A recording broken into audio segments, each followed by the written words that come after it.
Welcome to all inspiring chefs, cooks, and everything in between alike. This is Griever, your guys' host as always, bringing you guys the latest Food War Shokugeki no Souma episode 3 review. That was a 3? Yeah, that's a 3. Yeah. You get down there. Okay, episode 3 review of season 5, the 5th plate. Let's get underway because... Okay, well, first and foremost, we're finally back. I'm going to assume this recording's going to take, and I'm going to double check it right after I'm done so that we don't have the haphazardness we did in the first 2 episode reviews. That was just a bad start, but we are here, we are cooking, I can smell that pepper and salt, and we're good to go. So, this episode, I was really looking forward to the direction they were going to take, and honestly, it felt like they were going to pretty much abandon the entire noir thing, the whole cuisines de la noir. They were going to abandon that whole storyline because it just didn't fit. It was one plot element that really didn't have any motivation. It lacked any substance, and it could have been the foundation. It could have been the main thing in the arc. But they decided other plot lines, which is fine. But for some reason, the anime decided to still have it slink in there. You didn't really need to have that, I feel, because it's not adding any extra motivation. You can have, look at this entire series, right? You can have the entirety of the Totsuki people. You had Mimisaka, you had the whole central thing with the elite tennis stuff. None of these people were noir, but you still had a reason to fight, a reason for cooking competition, ideals. These people are stealing knives. These people are stealing this. These people want, to win a bet. It doesn't matter, but everyone was cooking for their own selfish desires on the, antagonistic side most of the time. So right now we already have the motivation from the antagonist. We didn't need that. Everybody wants to win, and they're just people from other schools. That would have been totally fine. Other chefs under the age of 25, and maybe they aren't the nicest of people. That would have been a totally fine explanation, because this noir thing is still going to fall flat. I feel it because it fell flat in the manga, and it was introduced in a way more grander sense. They skipped most of the noir stuff. The bulk of the noir storyline has already been skipped. Don't believe me, go read the volumes. Go read the manga, because this is totally different. But for some reason, they still felt the need in this episode to include that. And I'm like, come on. You were doing good, anime. You were doing good. You were veering ourselves in a new direction with the same basic idea of the arc. Let's keep on that, and let's hammer out better details. So from a personal perspective, I had a couple of issues. But but it's not really the anime's fault. But from that one perspective, that was part of the problem with the last arc. So, not a huge fan that the noir thing is still here. Though, on the plus side, during this episode, the bulk of the episode, actually, the first half, pretty much, takes up the cooking competition between Suzuki, who we find out later, and it was pretty obvious, is Saiba Asahi.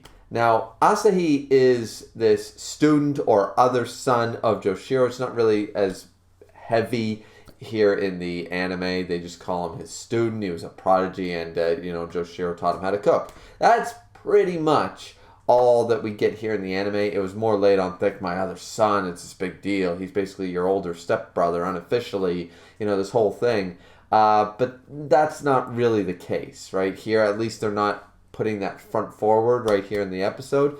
But we still get the reveal. I'm Saba Asahi. I beat Joshiro in a cooking match. I have his knife. I want your knife. He beats Souma. He trounces him by, as even Saiba says, even Asahi, says, a level or 2 above your cooking.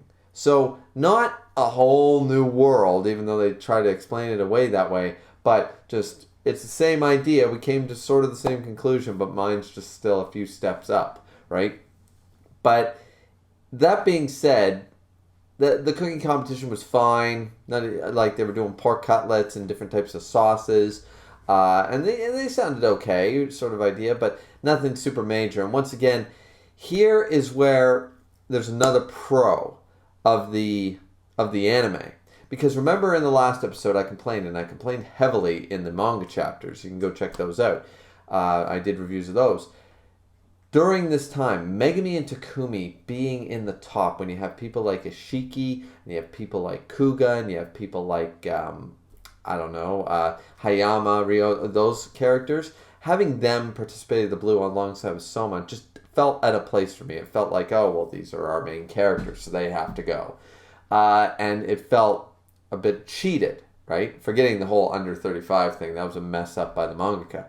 But that being the case, and that being said, in this episode, they do a fantastic job of explaining why it's cheesy, but it works.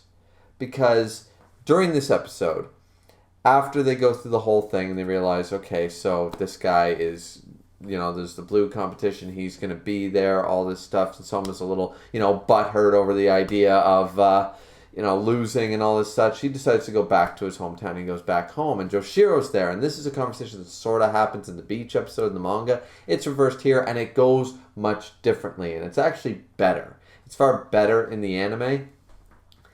There's some problems with it, but I'll get into that in a second. I just want to keep on my original point here. So suffice to say, Joshiro is trying to tell Souma, I've never told you before, but I'm going to finally tell you the secret to being a great chef. And the secret is, and it's cheesy, it's sort of like a fairy tale friendship speech sort of idea. But here it works because that hasn't been a heavy tone in this show. But I like it because it brings more sense to the other characters, and the anime knows it and it's showcasing it, is that the secret to being a great chef is you yourself finding someone that you wish to dedicate all your cooking for and to. That's the secret. And we see the silhouette. We're seeing a lot more of Souma's mother here in the anime in these first few episodes than we saw almost in the entirety of the manga, especially in this arc. But it's being heavily implied that that's what Joshiro found. Joshiro found his reason for cooking again, and it was, of course, his wife, Souma's mother, and that was the secret to pull him out of the wasteland, back into being a great chef, and finally finding himself full-rounded. Now,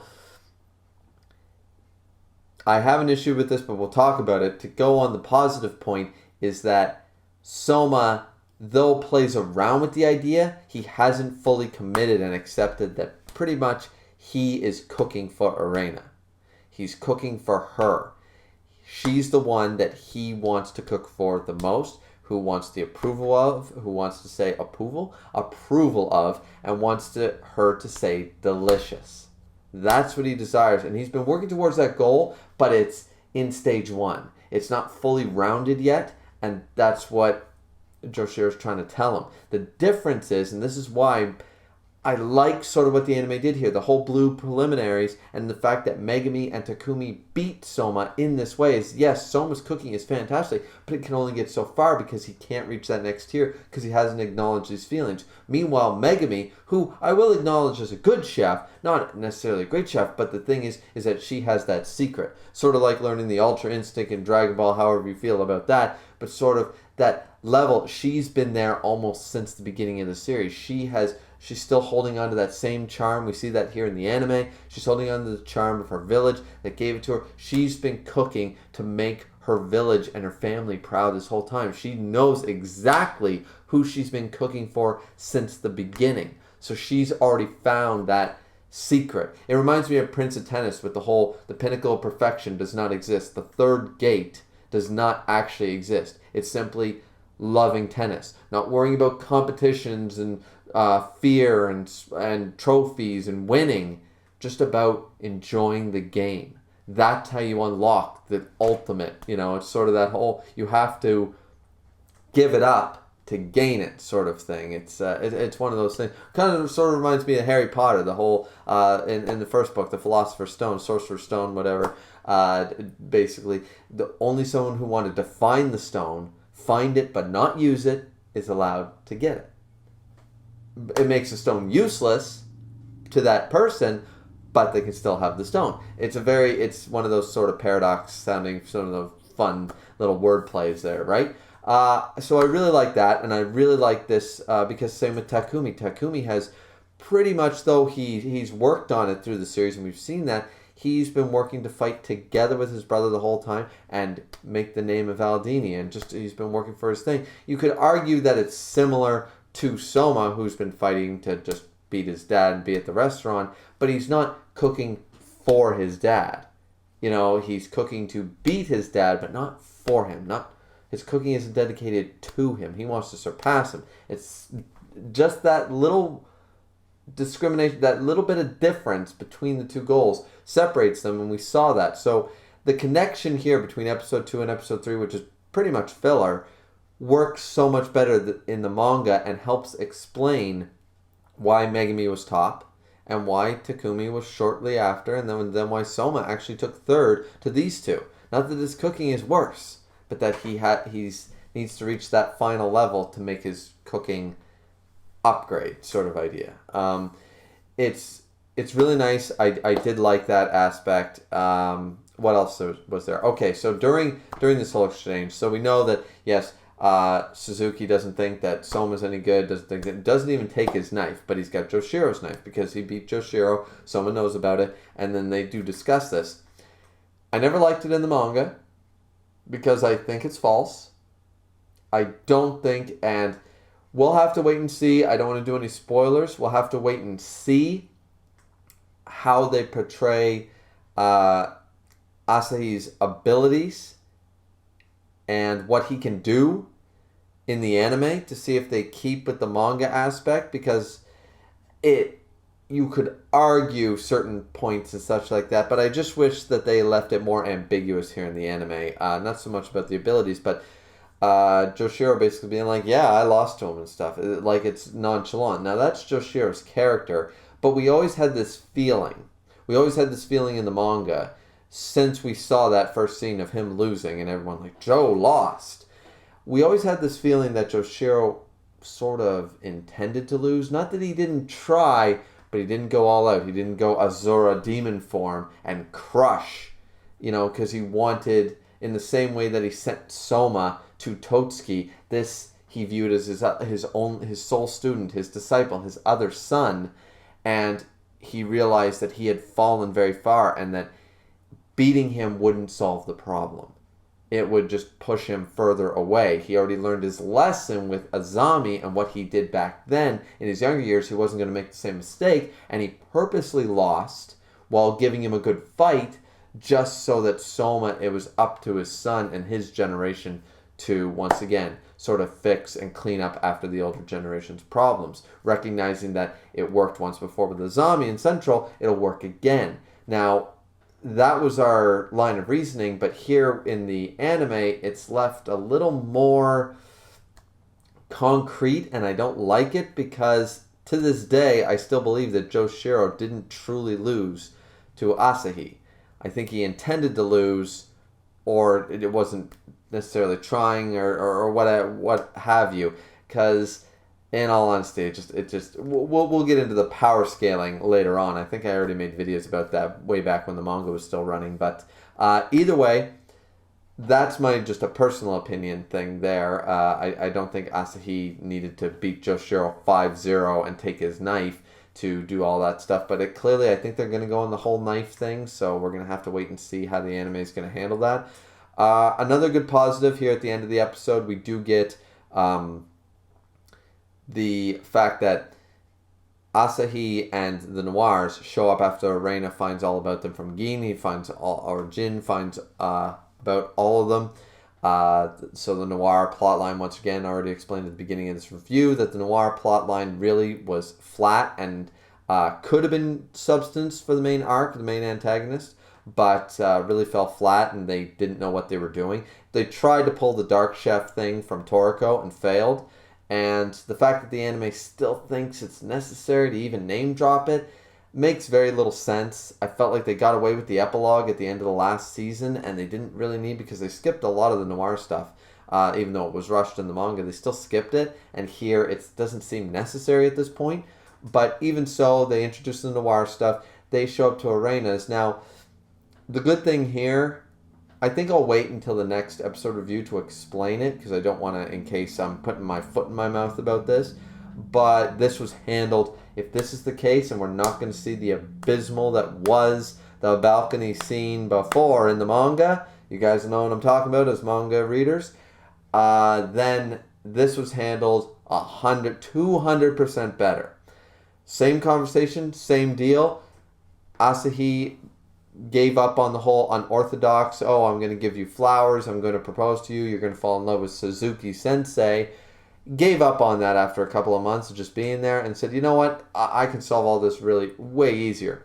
Challenge you to a cooking competition for your hand. You have to marry me if I win. Straightforward. Same deal in the manga, just handled far better here in the anime. 200%. Showcases the dish. You know, Arena is even brought to her knees by the deliciousness of it. Hasn't tasted it, but even the aroma is just like boom. Sort of reminds you of Hayama Akira, you know, with his whole thing, right? So with all the spices and the curry and freaking boom, the aroma sweeps the entire room and makes everyone just want to strip right then and there. We seem to have that effect here with Saiba Asahi. Damn, I can never say that name right. Asahi. His cooking. So this scene was handled far better. I'm going to wait to do a comparison in the next episode review. I don't think episode 4 is out yet, but when it does come out, I will try to catch up because now I think we're pretty much caught up now. The next episode should be out relatively soon if it's not already out. So we're nearly caught up, guys. I'm sorry for the lateness of this, but I really enjoyed the series. I'm enjoying the direction they took. I had a few things to complain about here because once again, I felt the anime was steering this in the right direction, but it seems like they still... It's almost like they were allowed to go so far, and then the board of directors sat down and went, you know, you can't just abandon an entire plot thing. No matter how bad it was part of the last arc, you still need to do some name drops and still include a bad plot line. You know, that doesn't really go anywhere. It's in the background and never does anything of importance, but you still need to put it in. You know, it kind of felt like that right here in this episode. Like, was that necessary? Because it's not going to be necessary unless they take this completely different. Once again, this is not an OVA. This is an anime. And as I keep having to stress, an anime can take things in an entirely new direction, almost an entire new arc direction. Just look at Full Metal Alchemist, not Brotherhood. Totally different direction, same plot and characters. So they could have done the same thing here. It feels like they're trying to, you know, stretch it as far as they can, and I do appreciate the effort. So I thought the episode was pretty good overall, though, honestly. I got my nitpicks about it, but at least it's more concrete now why Megumi and Takumi deserve to be at the Blue, because Joshiro says, here's the secret to being number one. Here's the secret to going from a good chef to a great chef. You need to find someone you want to dedicate all your cooking to. And out of everyone, you can argue that Ashiki does this and such. But I feel like the feelings and the power of the dedication and love that Megumi and Takumi have for their own goals in that way and who they want to dedicate the cooking to has been clear as day since day one. So it makes more sense. It's much more concrete. Is it cheesy? Yeah, but I'm much more willing to accept it here in the anime than I was when I was reading the manga week to week. So either way, thank you guys so much for watching. Like, comment, and subscribe as always. It's always very much appreciated. Keep cooking, ladies and gentlemen. This has been Griever with Season 5 of Shokugeki no Souma, Episode 3. I kept the pinky down that time. So we'll see you back here next time, guys. Keep cooking, drink responsibly. See ya.